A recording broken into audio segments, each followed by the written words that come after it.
ఎక్కడ ఎలా మెజర్మెంట్స్ తీసుకోవాలి అనేది ఈ క్లాస్లో చూద్దాం.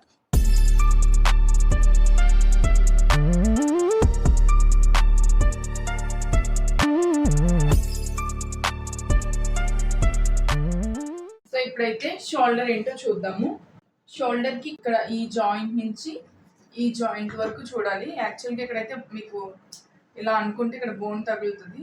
సో ఆ బోన్ నుంచి ఈ బోన్ వరకు, సో ఇలా దీన్ని షోల్డర్ అంటారు. మనం మెజర్మెంట్స్ తీసుకున్నా కూడా ఇలానే తీసుకోవాలి. సో ఈ బోన్ నుంచి ఈ బోన్ వరకు షోల్డర్ అంటారు. సో ఇప్పుడైతే చెస్ట్ లూజ్ మనం ఈ ఏరియాలో తీసుకోవాలి. ఇలా తీసుకోవాలి చెస్ట్ లూజ్. అండ్ ఇక్కడ వచ్చేసి నడుము లూజ్ తీసుకోవాలి. దీన్ని నడుము అంటాము. దీన్ని నడుము లూజ్ తీసుకోవాలి. ఇక్కడ వేస్ట్ లూజు. సో ఇలా